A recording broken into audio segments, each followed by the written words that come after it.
Que se passe-t-il quand on se retrouve loin de nos proches, de nos amis, de nos repères habituels? Vous savez, ce moment où on a l'impression de perdre un peu ses racines et que on se demande «Et maintenant je fais quoi?» J'ai vécu ça moi-même et j'y ai découvert une opportunité unique de se rapprocher de soi. De nouvelles forces, de nouveaux talents, de nouvelles compétences qu'on ignorait tout simplement parce que on s'appuyait trop sur les autres. Dans cette vidéo, on va explorer pourquoi on est si dépendant de l'extérieur, mais aussi comment revenir en soi pour se découvrir et comment révéler au monde qui on est vraiment. Alors, restez avec moi, prenez un café ou un thé et c'est parti. D'abord, posons-nous la question, pourquoi est-ce qu'on est aussi dépendant de l'extérieur? On a tous grandi avec beaucoup de monde autour de soi, tels que la famille, les amis, les collègues, qui parfois nous ont donné des conseils, nous ont rassurés, mais ont aussi pris des décisions pour nous. Les relations, ça fait partie de la vie, mais parfois on se repose un petit peu trop sur les autres. On attend leur validation pour se sentir bien, pour prendre des décisions, et même parfois pour savoir qui on est vraiment. Par exemple, lorsque j'ai déménagé de France aux États-Unis, je me suis rendu compte que souvent, il m'arrivait de poser des questions à ma famille pour valider mes décisions ou mes choix. Est-ce que cette idée est bonne? Est-ce que je prends la bonne direction? Qu'est-ce que t'en penses? Qu'est-ce que toi tu aurais fait? Et finalement, je me suis rendu compte que sans eux, je me sentais entièrement responsable de mes décisions et de mes choix. Mais vous savez quoi? Ce vide, cette absence, en réalité, c'est une opportunité. C'est comme si l'univers nous disait « Bon allez, ok, c'est parti, c'est à toi de jouer, à toi de découvrir qui tu es sans tout ce bruit extérieur. » Alors c'est quoi revenir en soi? Pour moi, c'est se recentrer ici, sur son cœur, au calme, sans bruit, sans téléphone, sans avis extérieur.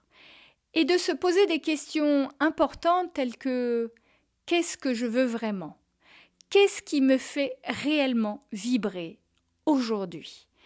Qu'est-ce que j'ai envie de réaliser? Quand on est loin de nos proches, on n'a plus cette béquille extérieure. Vous savez, celle sur laquelle on s'appuie parfois quand on a besoin. C'est vrai, au début, ça fait un peu peur. On se sent seul, on se sent un peu perdu aussi. Mais c'est finalement dans ce silence qu'on commence à entendre sa propre voix. Quand j'étais loin de chez moi, je me suis mise à la marche en pleine conscience. C'est-à-dire que je me suis mise à marcher en pleine conscience, dehors, dans un parc, en pleine nature. Au début, c'est pour vider mes émotions, me reconnecter à la terre. Et puis finalement, je me suis rendu compte que c'était également une porte d'entrée pour cette petite voix qui était à l'intérieur de moi. Cette petite voix qui me parlait tout doucement et qui me conseillait tout doucement. J'ai découvert que j'avais une analyse des situations très neutre et que cette analyse me permettait de prendre des décisions ou des choix qui me correspondaient vraiment. J'avais une écoute plus attentive à cette petite voix qui me donnait des informations, des instructions sur des décisions, des choix à prendre qui me correspondaient complètement, sans avoir à demander un avis extérieur. J'ai découvert que j'étais capable d'écouter à l'intérieur de moi les réponses qui me convenaient totalement. Je n'avais jamais exploré auparavant cette petite voix qui parlait doucement à l'intérieur de moi parce que j'étais trop occupée à demander les conseils, les avis des autres, à les écouter et à les suivre plutôt que d'écouter et de suivre ma propre voix. Et vous, est-ce qu'il y a un certain moment précis auquel vous pensez, où vous avez découvert quelque chose sur vous-même simplement en étant seul et en vous concentrant sur ce que vous vouliez vraiment? Partagez ça en commentaire, je suis curieuse de savoir quelle est la découverte que vous avez pu faire en étant seul, en étant loin du bruit extérieur et en étant concentré sur votre petite voix intérieure. Ce qui est magique, c'est quand on commence à revenir à soi, on en découvre des compétences qu'on ne soupçonnait même pas.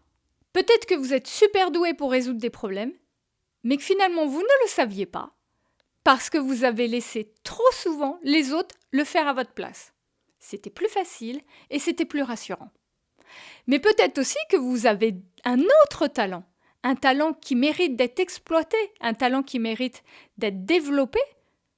Ça peut être la danse, ça peut être l'écriture, le dessin, un sport en particulier, quelque chose qui vous donne envie, quelque chose qui vous passionne, quelque chose qui vous pousse vers l'avant. Pour moi, la méditation et même la marche méditative ont été une révélation. J'ai appris à me recentrer sur moi-même. J'ai appris à écouter cette petite voix qui m'a permis de prendre des décisions, de faire des choix qui sont tellement plus connectés et centrés sur mon cœur que je n'avais plus besoin ou que je n'avais plus envie de faire des choix ou de prendre des décisions pour la société ou pour faire plaisir aux autres ou parce que ça se fait comme ça dans la société. Non. J'ai choisi de m'écouter et de faire mes propres choix. Ces compétences-là, elles sont déjà en vous. Elles ne demandent qu'à être réveillées. Le fait d'être loin de vos repères, ça vous force à les chercher. C'est comme si vous aviez un trésor intérieur et que la distance vous a permis de trouver le plan ou la carte pour trouver ce trésor. Mon mari, par exemple, il a appris la boulangerie et la pâtisserie en étant loin de ses repères. Il s'est découvert une passion, il s'est découvert une force, une compétence qu'il ne soupçonnait même pas. Donc finalement, en étant seul, il a essayé, il a raté, il a essayé, il a raté, il a essayé, et il a réussi. Il en a même fait un métier de home baker ici aux États-Unis. Quelque chose qu'il n'aurait jamais pensé faire avant en France. Ce n'était pas juste apprendre la pâtisserie, la boulangerie. C'était bien plus que ça. C'était se faire confiance, redécouvrir ses talents, redécouvrir des compétences et avec persévérance, de créer un emploi qui le passionne vraiment.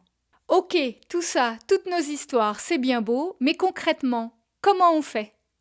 Comment on fait pour se découvrir? Comment on fait pour se dévoiler? Voici 5 conseils simples pour revenir en soi et pour révéler toutes vos forces cachées. Conseil numéro 1, prenez du temps seul. Essayez d'avoir au moins chaque jour 10 minutes pour vous-même, sans téléphone, sans bruit. Asseyez-vous avec vous-même, dans un endroit calme, confortable, et écoutez simplement vos pensées. Écoutez ce qu'il se passe à l'intérieur de vous. Conseil numéro 2, écrivez ce que vous ressentez. Prenez un carnet ou même un journal intime, comme quand on était petite. Et à ce moment-là, vous pouvez tout écrire dessus. Vous pouvez écrire vos émotions, vos peurs, vos doutes, vos questions. Et cela va vous aider à clarifier qui vous êtes vraiment. Cela va vous aider à sortir toutes ces informations et à les comprendre réellement. Conseil numéro 3, osez quelque chose de nouveau. Osez faire quelque chose que vous n'avez pas encore fait, quelque chose que vous aviez envie de faire mais que vous n'avez pas pris le temps de faire. C'est le moment de faire quelque chose de nouveau. Ça peut être une activité sportive, ça peut être de la danse, ça peut être de la peinture, ça peut être de l'écriture, ça peut être de la marche active, de la marche méditative. Vous pourriez être surpris de ces nouveautés et de la joie que ça peut vous apporter. Conseil numéro 4, posez-vous des questions profondes. Par exemple, qu'est-ce que j'ai vraiment envie de réaliser et que je n'ai pas pris le temps de faire? Qu'est-ce que je pourrais réaliser dans cette liste de rêves, dans cette to-do list, comme on dit ici, de choses à réaliser, de choses qu'on aimerait faire, mais qu'on n'a pas pris le temps de faire? Demandez-vous, qu'est-ce que vous aimeriez faire si vous n'aviez pas peur du regard des autres? Qu'est-ce que vous feriez de différent si vous ne vous sentiez pas jugé ou regardé par les autres? Qu'est-ce qui vous fait vibrer? Qu'est-ce qui vous met en joie sans penser à ce qu'il se passe à l'extérieur? Conseil numéro 5, célébrez vos progrès. Même une petite victoire compte. Chaque petite victoire mérite d'être célébrée. Chaque pas vers vous-même est une raison de sourire. Chaque pas vers vous-même est une célébration. Et surtout, n'ayez pas peur de vous dévoiler. Osez montrer au monde qui vous êtes vraiment. Osez être vous-même. Votre lumière est unique et elle mérite de briller clairement. Elle mérite d'être vive, d'être lumineuse, non seulement pour vous, mais aussi pour les autres. Lorsque vous êtes vous-même, lorsque vous brillez, lorsque vous illuminez votre être et votre âme, c'est bon pour vous, mais c'est aussi bon pour les autres. C'est beau à voir, c'est beau à regarder et ça donne envie. Ça donne envie de vibrer la même lumière. Être loin de nos repères ou de nos proches, ça n'est pas du tout une faiblesse. Je dirais même plutôt que c'est une opportunité ou même une chance de se connecter à soi, de se découvrir ou parfois de se redécouvrir, de découvrir de nouveaux talents, de nouvelles forces, de nouvelles compétences qu'on ignorait totalement, mais aussi de pouvoir les partager avec le monde, les partager avec les autres, les partager avec ceux qu'on aime et de montrer qui on est vraiment. Cette semaine, je vous lance un défi. Posez-vous cette question. Qu'est-ce que je peux découvrir sur moi-même? Essayez une des astuces que je vous ai partagées et dites-moi en commentaire qu'est-ce que vous avez découvert? Qu'est-ce qui vous a fait découvrir quelque chose de nouveau sur vous-même? Si cette vidéo vous a inspiré, n'oubliez pas le petit pouce bleu, n'oubliez pas de vous abonner à Mandy Lights Up pour ne pas rater les prochaines vidéos, les prochaines astuces, les prochains conseils à venir et activez la petite cloche des notifications. Merci à vous d'avoir regardé et d'avoir passé ce petit moment avec moi. Surtout, rappelez-vous que vous êtes bien plus fort que vous ne le pensez. Et allumez votre lumière intérieure. À bientôt!